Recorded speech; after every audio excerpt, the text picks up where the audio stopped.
Selamat malam keluarga Allah, selamat memasuki minggu yang terakhir di pertengahan tahun ini. Malam ini kita akan beribadah bersama dalam program Kebaktian Keluarga YKB Media Ministry.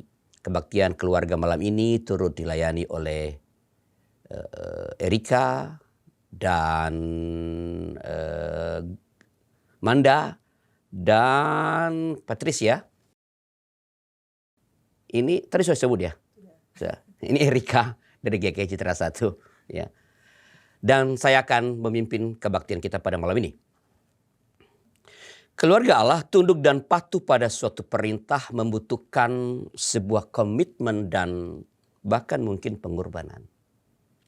Namun dalam setiap proses yang kita jalani, Tuhan selalu hadir dalam hidup kita. Maka mari kita mengawali ibadah ini dengan Kidung Jemaat 17, Tuhan Allah hadir.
Mari kita berdoa. Tuhan, kami bersyukur padamu karena Tuhan telah mengantar kami kembali ke rumah pada malam ini bersama dengan keluarga kami masing-masing. Terima kasih atas penyertaan-Mu sepanjang hari dalam kegiatan kami, baik yang beraktivitas di dalam rumah pun yang di luar rumah. Kami percaya apa yang kami capai pada hari ini adalah karena pertolongan Tuhan. Dan kini kami bersama-sama datang di hadapan Tuhan. Memohon Engkau berbicara kepada kami pada malam ini. Supaya kami dapat mengakhiri hari ini nanti dan pergi beristirahat dengan firman-Mu. Terima kasih Bapa. Terima kasih atas pelayanan dari tim Kebaktian Keluarga YKB Media Ministry. Biar pelayanan mereka sungguh-sungguh menjadi berkat bagi kami, bagi semua orang yang bersama-sama dengan kami di berbagai tempat beribadah pada malam ini. Dalam nama Tuhan kami, Yesus Kristus. Amin. Keluarga Allah, Yesus memanggil kita untuk mengikutnya dan percaya kepadanya secara penuh. Namun banyak orang yang merasa terpanggil tapi tidak sungguh-sungguh berani menyerahkan keyakinannya kepada Tuhan secara penuh. Panggilan Yesus kepada kita untuk melayaninya membutuhkan komitmen, penyangkalan diri, dan penyerahan diri secara penuh. Kristus juga menghendaki agar kita sungguh-sungguh mau mengikut Dia dengan penuh keyakinan tanpa rasa khawatir. Firman Tuhan di dalam Matius 10 ayat 42 menyatakan, siapa yang memberi air sejuk secangkir saja pun kepada salah seorang yang kecil ini, karena yang muridku, sesungguhnya aku berkata kepadamu, ia tidak akan kehilangan upahnya. Mari kita menyambut pemberitaan sabda Allah pada malam ini dengan menyanyikan Mazmur 13.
Mari kita berdoa untuk pembacaan Alkitab dan pewartaan sabda. Kita berdoa.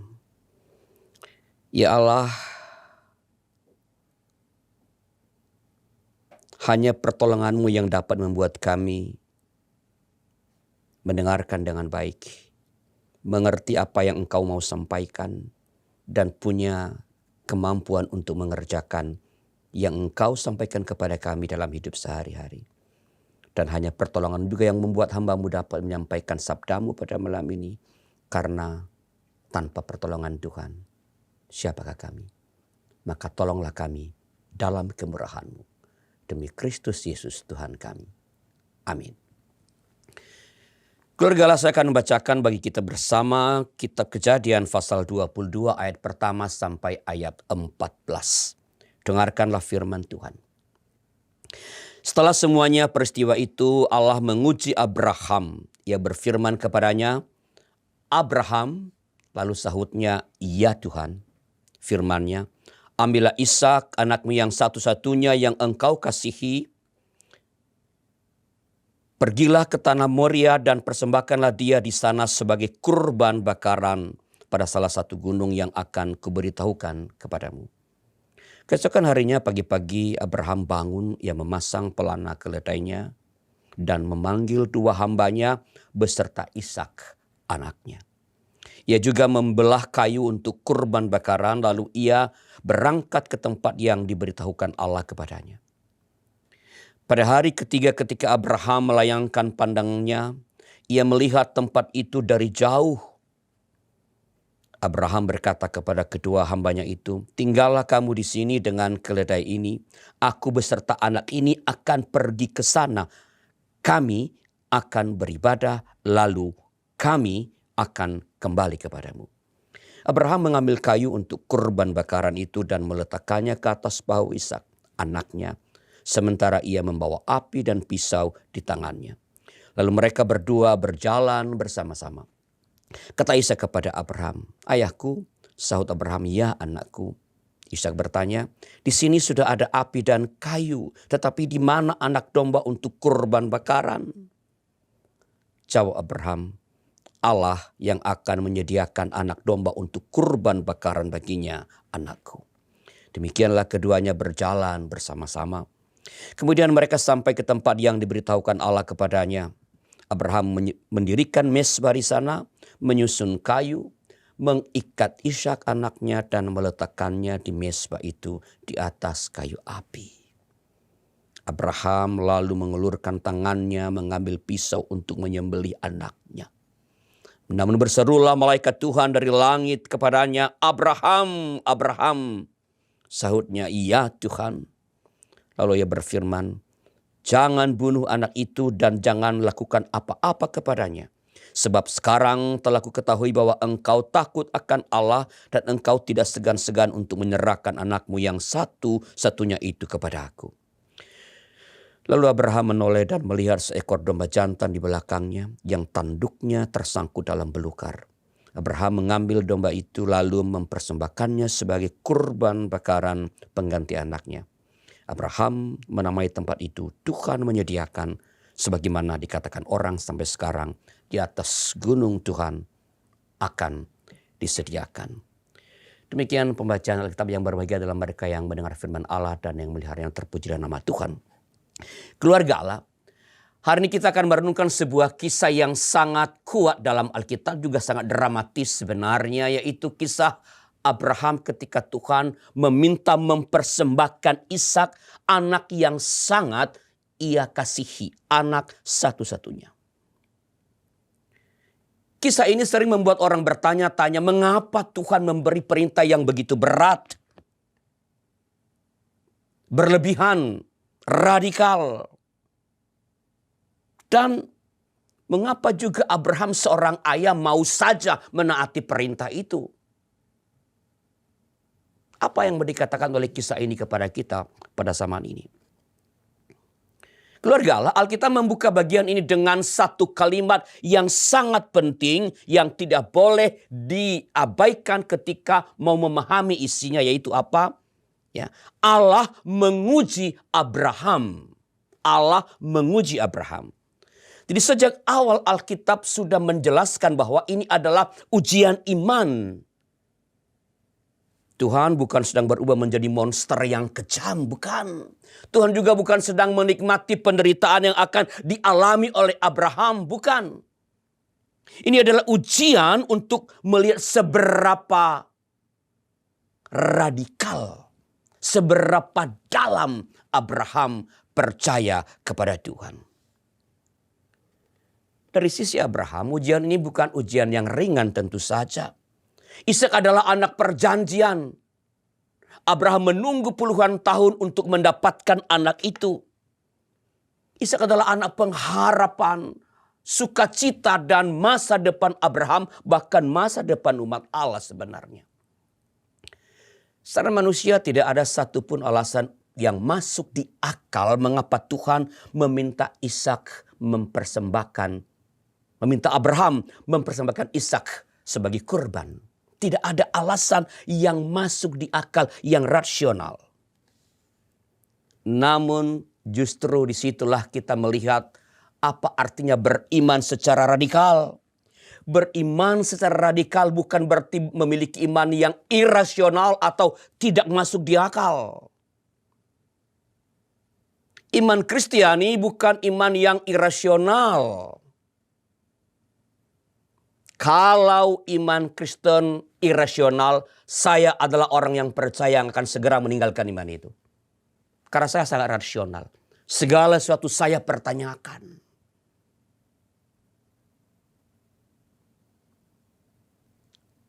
Iman Kristen bukan iman yang mematikan akal budi. Bukan.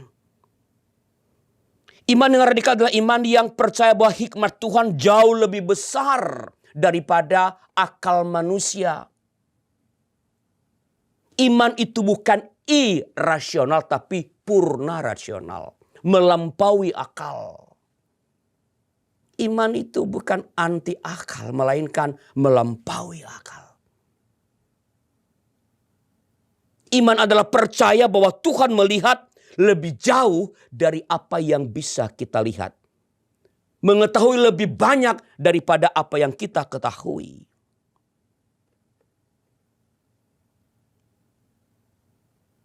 Apa yang kita bilang sekarang masuk akal, sebenarnya dulu juga nggak masuk di akal.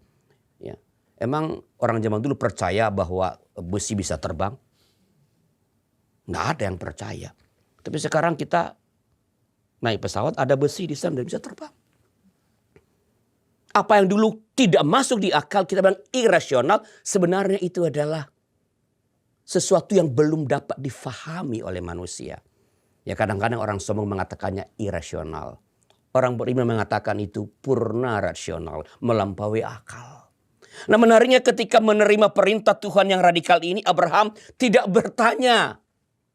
Alkitab tidak mencatat Abraham berdebat atau memprotes kepada Tuhan. Ya, Abraham, kalau Erika, kira-kira kalau adikmu lah diminta dikurbankan, nanya terus ya. Nggak mungkin ya kalau anak saya punya anak 3, jangan anak tunggal, punya anak 3 diminta. Boro-boro diminta dikurbankan, anak saya keluar rumah aja mau tinggal di apartemen, saya berbagai macam alasan untuk mencegahnya. Saya ingin dia ada bersama-sama dengan saya. Tapi Abraham tidak bertanya. Keesokan harinya pagi-pagi ia bangun dan langsung berangkat bersama Ishak menuju gunung yang ditunjukkan Tuhan. Ini tidak berarti Abraham tidak bergumul. Sebagai seorang ayah, pasti hatinya sangat hancur. Tapi Abraham memilih mempercayai Tuhan lebih daripada perasaannya sendiri. Ia taat meskipun belum memahami sepenuhnya apa maksud Tuhan. Di sini kita belajar bahwa iman yang radikal adalah ketaatan kepada Tuhan bahkan ketika kita belum mendapatkan semua jawaban. Kadang kita manusia ini ingin semuanya jelas lebih dulu baru mau taat. Kita ingin masa depan aman, jalan hidup terang, dan semua resiko hilang terlebih dahulu. Tetapi Abraham menunjukkan iman yang berbeda. Ia berjalan bersama Tuhan bahkan di tengah-tengah ketidakpastian. Ada bagian lain yang sangat indah dalam kisah ini. Ketika Abraham dan Ishak hendak naik ke gunung, Abraham berkata kepada kedua hambanya bahwa ia dan Ishak akan pergi beribadah dan kemudian kembali lagi kepada mereka. Abraham berkata, kami, bukan saya. Ia datang memenuhi kehendak Allah mempersembahkan anaknya untuk jadi kurban. Jadi mestinya kalau ia balik sendiri. Tapi Abraham mengatakan, bukan aku akan kembali kepadamu. Kami akan kembali. Perkataan ini menunjukkan sesuatu yang sangat luar biasa. Abraham tetap percaya bahwa Ishak tidak akan hilang darinya. Tidak akan mati. Abraham percaya Tuhan tetap memegang janjinya. Bahkan jika secara manusia itu mustahil, Abraham percaya Tuhan sanggup melakukan apa yang tidak dapat difahami oleh manusia. Dan inilah iman yang radikal itu. Bukan iman yang menolak logika. Tetapi iman yang percaya bahwa kuasa Tuhan melampaui logika manusia. Dan benar saja. Ketika Abraham hendak mempersembahkan Ishak, Tuhan menghentikannya. Malaikat Tuhan berseru agar Abraham tidak menyentuh anak itu. Kemudian Abraham melihat seekor domba jantan yang tersangkut di semak-semak. Dan domba itulah yang dipersembahkan sebagai kurban pengganti. Di sini ada pesan penting yang sering dilupakan oleh banyak orang. Pada zaman itu, bangsa-bangsa di sekitar Kanaan memiliki kebiasaan untuk mempersembahkan anak sulung kepada dewa-dewi mereka. Itu lazim. Tidak ada yang akan bilang Abraham gila. Nggak ada. Karena memang biasa begitu. Pengorbanan manusia dianggap sebagai bentuk ibadah yang tertinggi. Tapi lewat kisah Abraham ini, Tuhan justru menunjukkan bahwa ia tidak menghendaki korban manusia. Ia tidak menghendaki korban anak sulung. Tuhan menghentikan Abraham. Tak sekadar menghentikan, Tuhan menyediakan pengganti. Dengan kata lain, Tuhan menolak praktik pengorbanan anak yang dilakukan oleh agama-agama di sekitar bangsa Israel pada waktu itu. Yang Tuhan kehendaki bukan darah manusia, melainkan hati yang percaya dan taat kepadanya. Karena itu Abraham menamai tempat itu Tuhan menyediakan atau Yehovah Jireh. Abraham belajar bahwa di tempat ketaatan, di mana ketaatan ada, Tuhan menyediakan jalan keluar. Keluarga Allah, kisah ini tetap relevan sampai hari ini. Kita mungkin tidak diminta mempersembahkan anak seperti Abraham, ya. Tapi Tuhan tetap memanggil saudara dan saya untuk memiliki iman yang radikal. Kadang Tuhan mengizinkan kita melewati situasi yang tidak kita mengerti.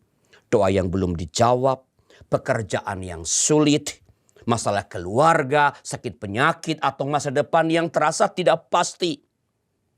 Dalam situasi seperti itu, iman radikal berkata, Tuhan, aku belum mengerti.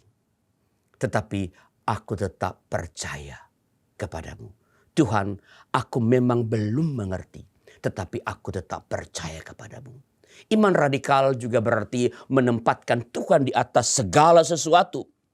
Dalam hidup kita mungkin ada isak-isak lain yang tanpa sadar menjadi lebih penting daripada Tuhan. Apakah itu uang, kenyamanan, jabatan, relasi, atau ambisi-ambisi personal kita. Tuhan rindu agar hati kita tetap melekat kepadanya melebihi kedekatan kepada siapapun atau apapun yang lain. Beriman secara radikal berarti percaya bahwa Tuhan tetap menyediakan. Seringkali Tuhan tidak langsung memperlihatkan jawaban di awal perjalanan. Tetapi ketika tiba waktunya, Tuhan membuka jalan yang tidak pernah kita bayangkan sebelumnya. Karena itu jangan menyerah ketika sedang berada dalam ujian hidup. Tuhan melihat pergumulan kita. Tuhan memahami air mata yang tercurah. Dan Tuhan tetap bekerja. Bahkan ketika kita belum melihat jawabannya. Saat teduh bagi kita.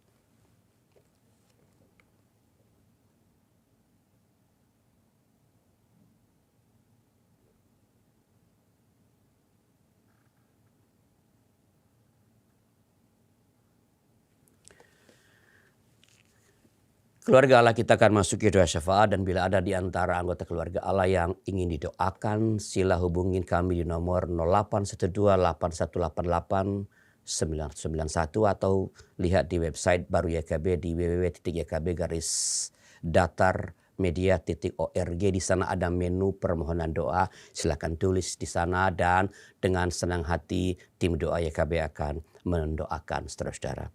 Mari kita berdoa.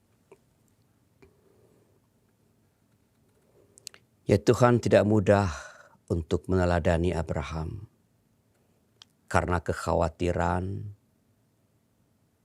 hampir terus menyertai kami.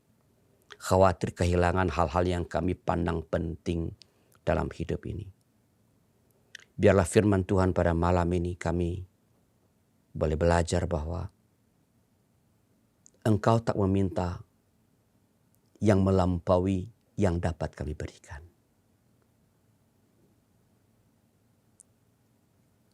Engkau tak menghendaki kami kehilangan hal-hal yang penting dalam hidup kami.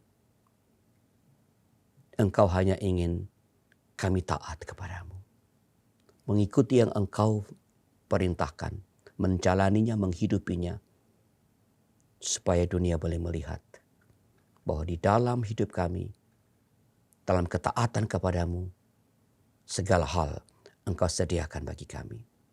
Kami berdoa bagi bangsa kami di tengah-tengah pergumulan dalam masalah-masalah sosial politik, masalah ekonomi, menghadapi dampak dari perang antara Amerika Israel dengan Iran. Berikan hikmat kepada pemerintah kami, para pemimpin kami untuk boleh bersikap bijak agar di tengah-tengah kesulitan memanfaatkan anggaran negara yang adalah hasil keringat rakyat Indonesia untuk hal-hal yang memang berguna bagi kehidupan rakyat. Bukan untuk ambisi-ambisi politik, apalagi mempersiapkan yang masih jauh, pemilihan presiden, gubernur, bupati di tahun 2029. Biarlah para pemimpin kami sungguh mengabdikan diri untuk kepentingan rakyat. Dan mereka sadar oleh itu, mereka akan dipilih karena rakyat merasakan yang mereka kerjakan.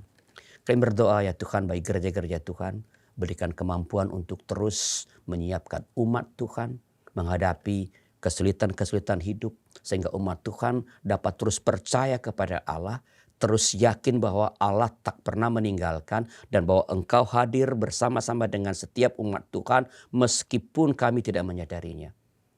Hanya karena kami tidak mendapatkan jawaban doa, hanya karena kami tidak merasakan Engkau hadir, bukan berarti Engkau alpa. Engkau tetap hadir dan biarlah gereja Tuhan boleh menjadi alat yang efektif untuk menolong umat. Semakin hari semakin menyadari hadirnya Engkau dalam setiap langkah hidup kami. Berkati YKB dengan segala pelayanannya, mewartakan Injil, membentuk komunitas-komunitas di daerah-daerah yang menolong umat Tuhan untuk bertumbuh secara rohani tapi juga bertumbuh secara ekonomi. Biarlah dengan pelayanan YKB ini, Injil disampaikan baik secara lisan maupun dengan aksi, dan banyak orang yang dikuatkan, banyak orang yang percaya kepadamu. Berkati setiap orang yang memberi diri melayani di YKB. Para staf YKB, para volunteer yang datang tanpa memikirkan kesulitan-kesulitan mereka. Mereka hadir, mereka datang untuk menolong pekerjaan Tuhan di YKB. Engkau sertai mereka dalam pekerjaan mereka, sertai keluarga mereka, sertai yang mereka kerjakan sehari-hari. Dan mereka boleh terus merasakan bahwa memberi diri melayani Tuhan tak pernah membuat mereka kehilangan apapun. Tuhan malah menambahkan segala sesuatu dalam hidup mereka. Terima kasih Bapa, indah doa kami sempurnakanlah karena kami naikkan kepadamu dalam nama anak-Mu Tuhan kami, Yesus Kristus. Amin. Keluarga Allah, Allah menginginkan kita untuk sungguh-sungguh menyerahkan hidup kita kepadanya dengan penuh iman dan keyakinan. Karena itu tetaplah berpegang pada janji-janji Tuhan yang akan memampukan kita untuk senantiasa taat dan tetap berhikmat dan beriman kepadanya. Kita menyanyikan nyanyian Kidung Jemaat 406 bait pertama, kedua, dan ketiga. Ya Tuhan, bimbing aku di jalanku.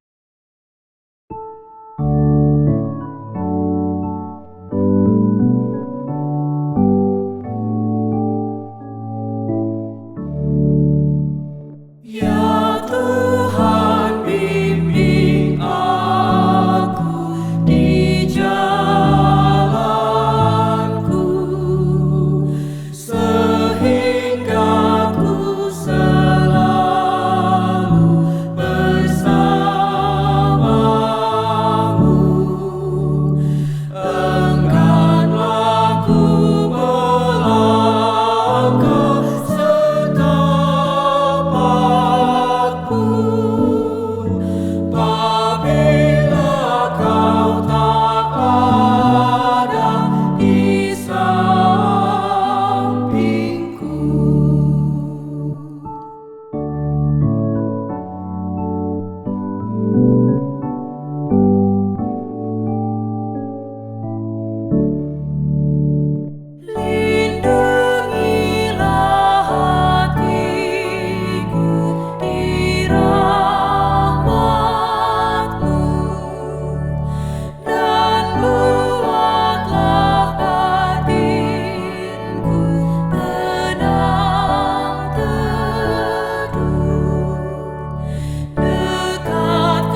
Istirahatlah pada malam ini keluarga Allah dengan berkat Tuhan. Mari bersama-sama berdiri menyambutnya. Anugerah Tuhan Yesus Kristus dan kasih Allah Bapa serta persekutuan Roh Kudus menyertai saudara sekarang ini sampai selama-lamanya.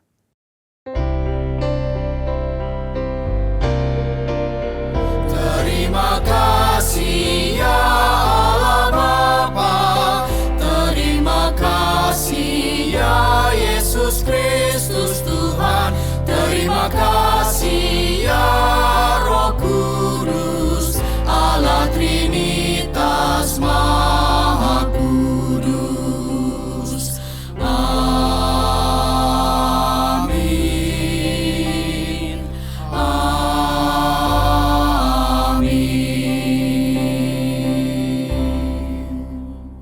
Silakan duduk untuk bersaat teduh sejenak.